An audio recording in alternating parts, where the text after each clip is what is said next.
All right. Hey, everyone. This is Brandon Wetstein with Herding Squirrels, and joining us today is Giacomo Pallotti. Welcome, Giacomo.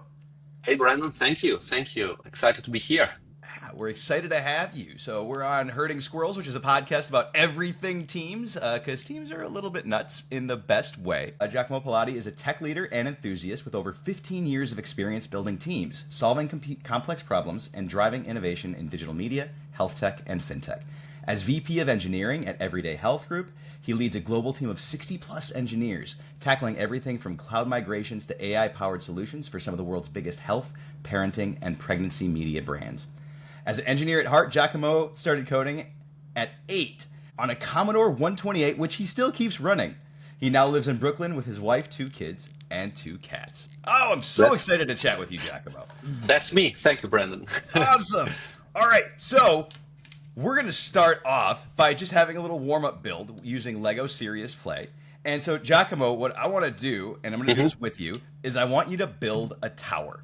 Whatever that Okay. means to you, there is no right or wrong answer. I'm going to put some music on in the background. So, build a tower. You have 3 minutes on your mark. Get set and go. Let's do it. Good. So, All right, cool. So now the next part is we share our towers with each other. And it's fine. My tower did not become, I don't know, what my head went sideways. Usually I go up. Today it just went like lengthwise. And I started thinking through my head of like, why am I building this way? And I think it's been so nice here recently in New York. Right? We hit 65 the other day, and so I'm kind of thinking about like spring and this journey of winter. And my head just kind of went into this is what I wanted to build. So that's my tower. This is me. This is the area of winter for some reason that was red and cold and dark, and now we're getting to springtime, and I'm super excited about it. totally. Nice. Okay, so let me share mine. So mine was like more towards, height.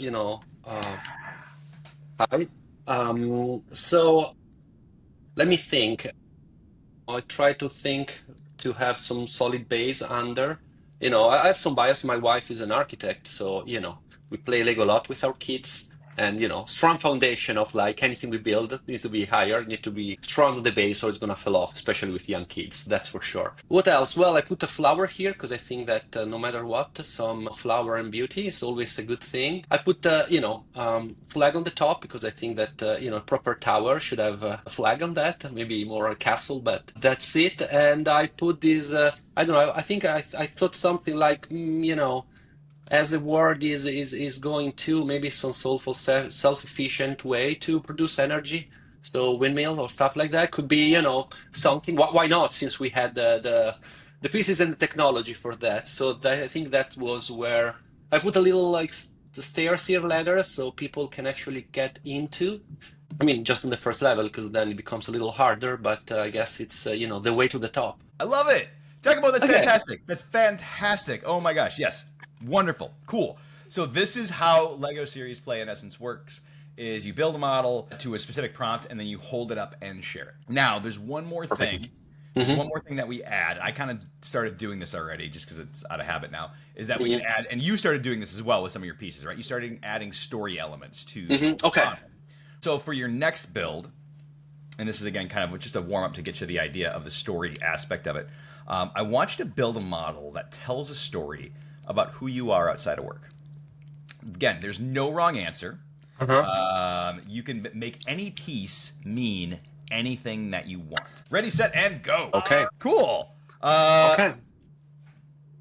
so why don't you start this time, Giacomo? Share Sure. your model. Yeah, I mean, I let's see what I build. So, who am I outside work? So, start to say, start to say, but try my best here. So, I build myself with some skis. I really like skiing, and now we're in an age with the kids for which we can go and ski together. That is awesome. Always dream, right? As a family, we can do that.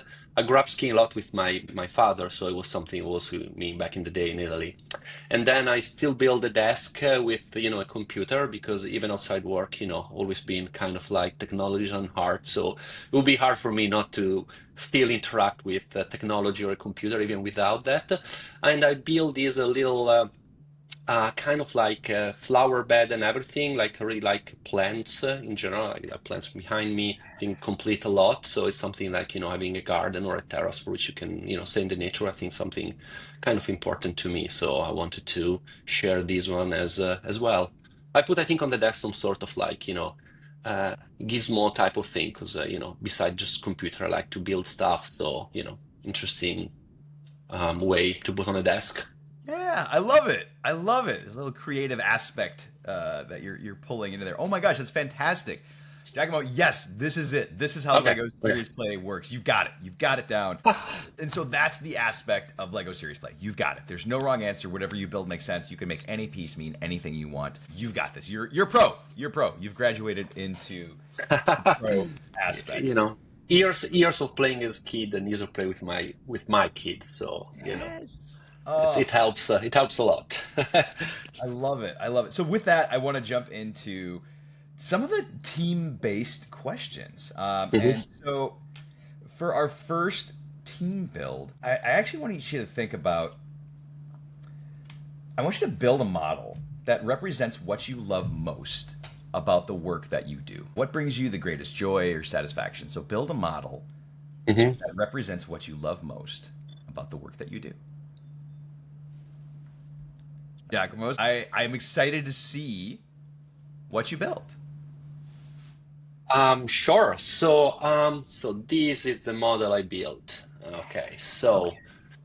So the idea here is, when you start building something or when you start with a project and you start like, can be a project, a team, anything, you have, kind of solid base, just one color, and then you add something else that is still solid, right? Good shape. And then little by little things becomes more chaotic and they can diverge quite a lot, right? So I put myself here to kind of like, like this type of thing, right? Is going a little bit out of control in a way that can be unbalanced, and I'm here to try to either fix it or like put him back in a position for which, it can still be up, right? I think it's, anything happen, like, you can predict as much as possible how things grow, but then it comes out of control and you need to just to balance or juggle around to try to keep it up and running. So this is what I was thinking. I love this. I love this. I noticed that you use green pieces for the base. Is there a significance to that? That seems like it might be on purpose.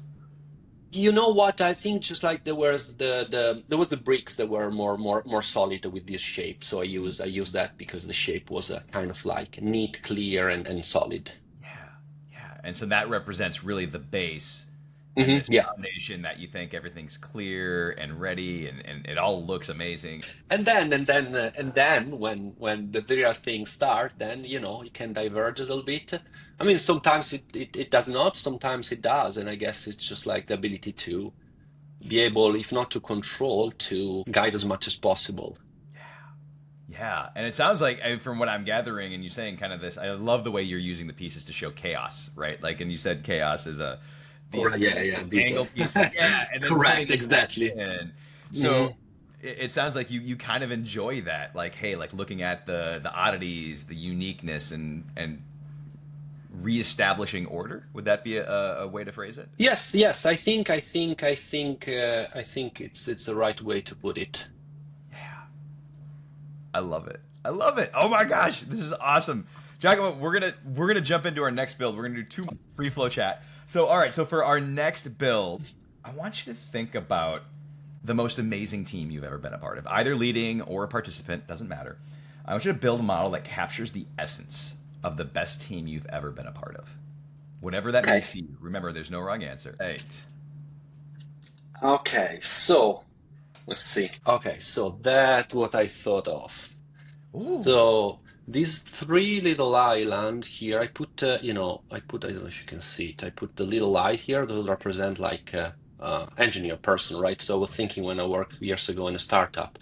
So three different engineer there, everyone with a different background, different pieces coming from different industry, able to work together. So here I put this bridge between them, right? Kind of like able to fill the gap, right? Build bridge, and then together going through this path to the final goal here, and the path, it was initially thought it was easy, but actually, shit happens. So there were a lot of things here, right, that we need to jump over or find a way to go around and things like that. And finally, like, the big stairs that it was like, neat, but also slippery, right? Icy here.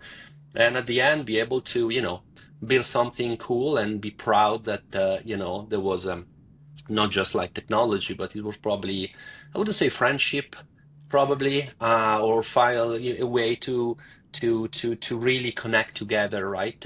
And I think that is a connection that was not just like work related, but also, as person, as human being, really build and brought something that was important.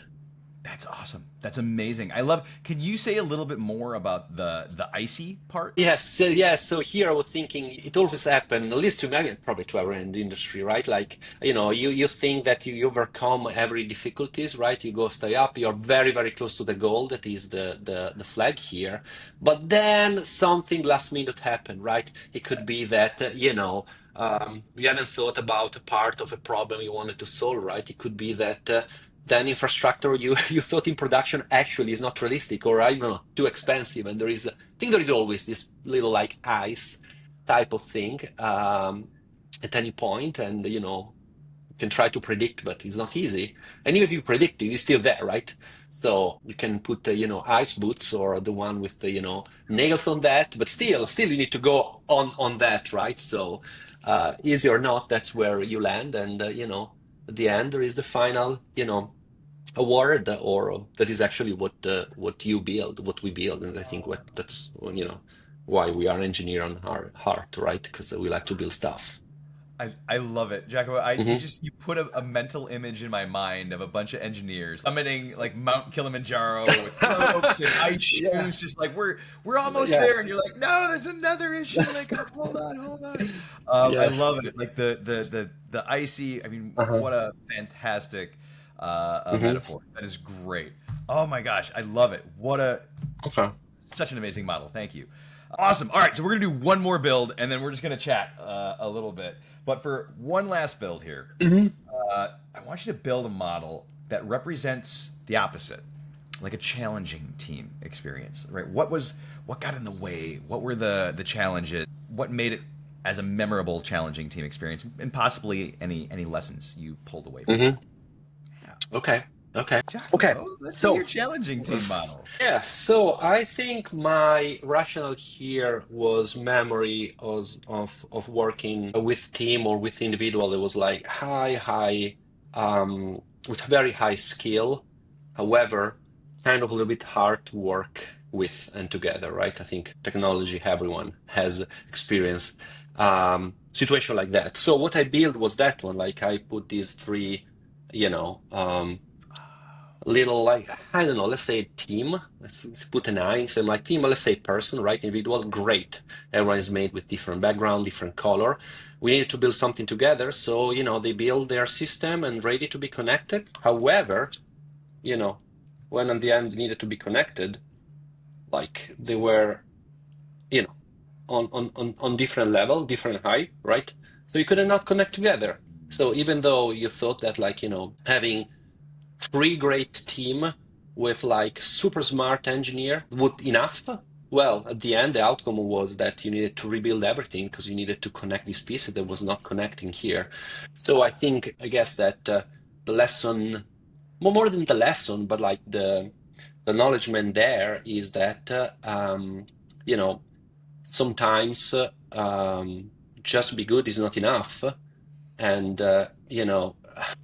you don't just work with yourself or build things with yourself. I mean, there are situations for which you're a solo engineer, right, or you're building some product by yourself, and that you have more leverage on that. But if you need to work with someone else, you need to figure out a way because it's very hard to work with people that says that there is just one only way, good way to do things, right? And it can be you pick a platform, it can be you pick a code language, right? You can be just like any of that at any level, right? So, guess it goes towards sometimes they agree to disagree and to let it go and go over it. And then at the end, right, that doesn't matter. It seems that it matter a lot when you are into that one, but then it does not, and it doesn't define who you are. And again, sure, there are also situations for which ideally great team or individual work together. There's never, any friction or anything. Everyone agree on anything. But like from my experience, it rarely happened, right? And that's good. I mean, you prefer people to be vocal and passionate, and they have their idea. However, you also need to understand that they need to work together, and to work together, you need to do compromise. Yeah. I I really love how you utilized the the levels, right? The almost like let's look at this as an x-axis, and Yeah, exactly. Yeah, exactly. Yeah, I couldn't really. It doesn't work here for showing, but yes, that was the idea. Hmm. it paints such a powerful picture of how talented individuals can be amazing on their own, but if you don't have that compromise, like you said, that ability to work together, you Hmm. don't really get the value out Hmm. of that group as a team Hmm. specifically. I I'd love to transition to a question on like thinking of your background, your journey. At one Hmm. point, you went from an individual contributor, right? And then you had your first role as a leader and have clearly grown in multiple times in multiple roles since then. But how did becoming a leader differ from your expectations, especially coming in specifically in a technical role? I think that, yeah, it's a great question. I think one thing to consider is probably that for probably every journey you do, right, your expectation then at the end is not reality you are, right? Or you try, as much as possible to keep them, but I think you need to realize at some point that you have a hope, or you have a dream, or you are thinking something, and it's not going to work that way. I think that for me, it was really kind of on growing my career as a leader, right? Like you start as a single contributor, so you are very hands-on and maybe very focused on some sort of stack of technology, right? I mean, my background was Java, and I consider myself a pretty good Java engineer back in the days, right?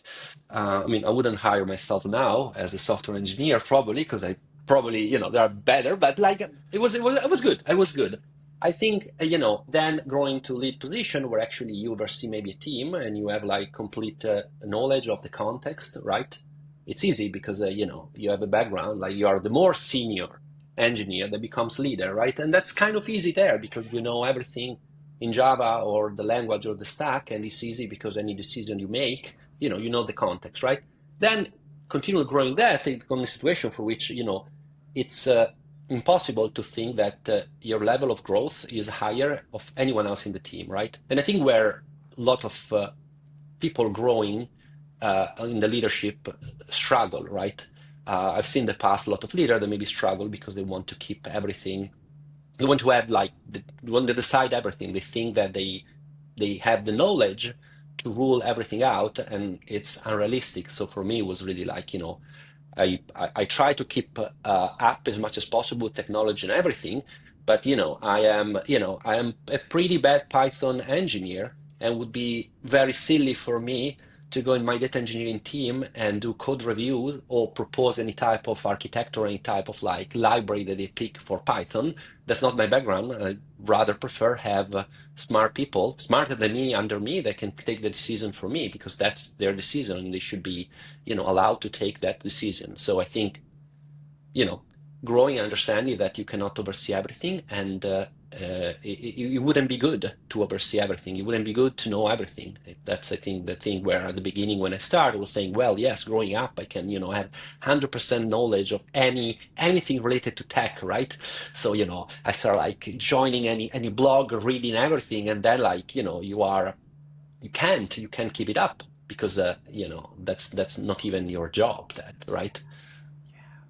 But it's hard when to stop the passion, right? And when to realize that it's not going to bring you anywhere. um, it's also like you need to change your perspective on yourself also, that it's not bad not to know something, um, Yeah. as well as you understand that you don't know it and you are candid about that, right? Hey, it's part of the growth journey, right? Hmm. As Yeah. as getting and growing, and that's wonderful. Very, very insightful. I like Hmm. to. So, as you think, from in your journey growing through these various roles and levels of leadership, what skill sets have you found most valuable as you've grown in the leadership realm specifically? Um, I think that be able to be transparent in a good way, right? Candid and talk openly, um, always helped, right?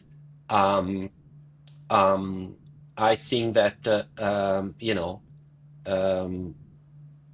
try to point out when some decision needed to be overruled because there were some business reason for that, but explain that. Um, that always probably helped a lot to set the right context, right?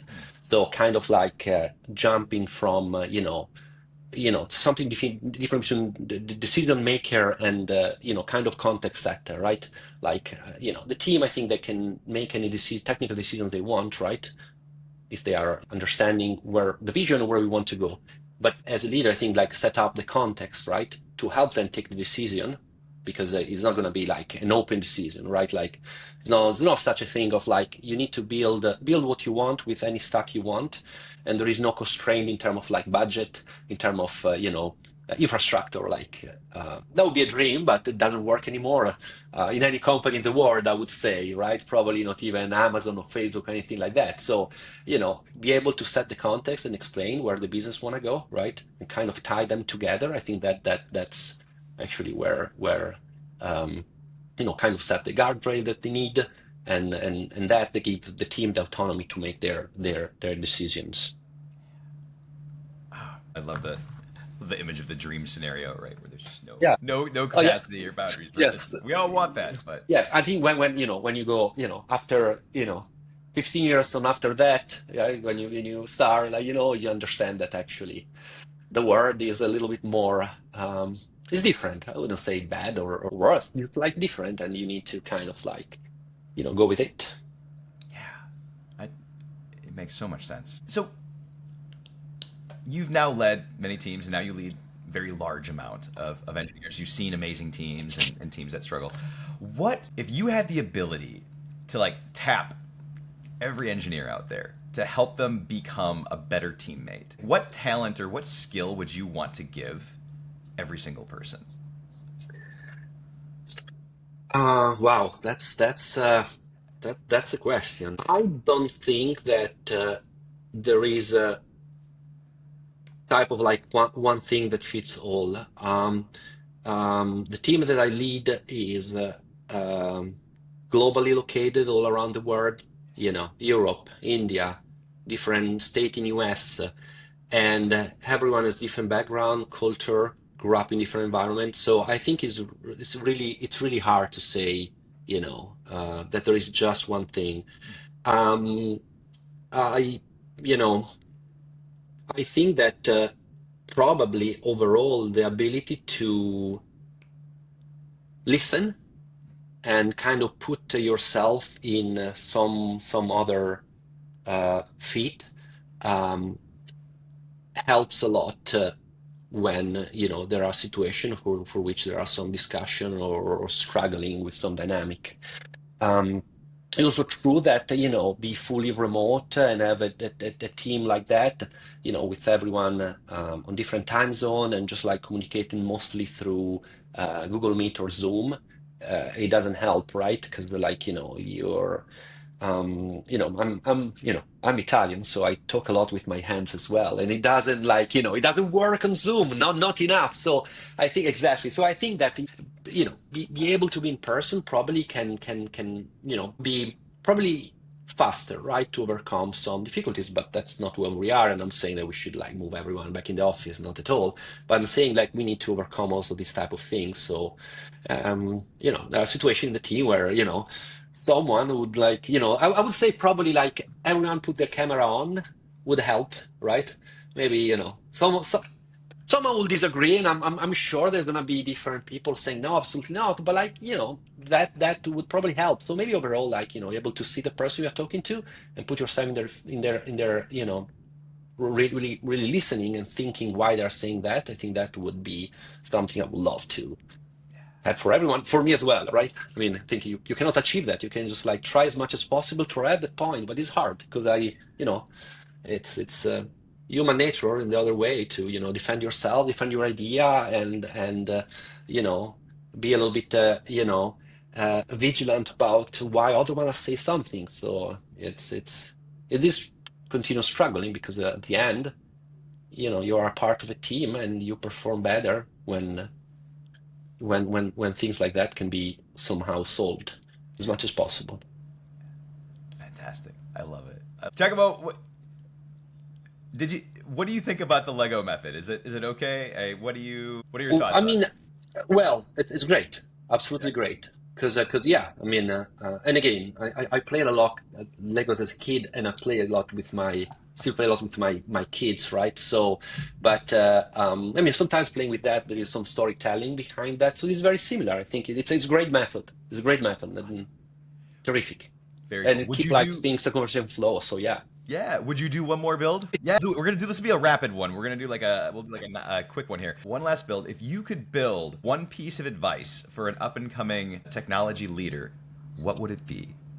If you could build one piece of advice or two. This is my recommendation. Like, if you think yourself that you can keep all these things up by yourself, right, and everything, that's what's going to happen. So my recommendation is, don't think yourself as the smartest in the room, the better, the one that, like, no matter what, can do everything by itself, because it's not going to work. You are not alone, and you need your team to help you with that. So that's my recommendation. That's fantastic, Giacomo. Thank you Yeah. so much. That's wonderful. I No. love that you made it an action Yeah, it's like, model. dynamic falling. So it's like, and then the model is gone. So it's just like one time, like, Oh, um, yeah. that's wonderful. Awesome. Well, Giacomo, thank you so much for joining us here on Herding Squirrels. Again, we're a podcast about teams and leadership and trying to figure out how we can all work better together. Giacomo, if people want to find you, where can they find you out in the interwebs? Well, you can browse our name on LinkedIn, and we can connect with that. Awesome. Fantastic. We'll have Giacomo's information in the show notes. Thank you for joining us.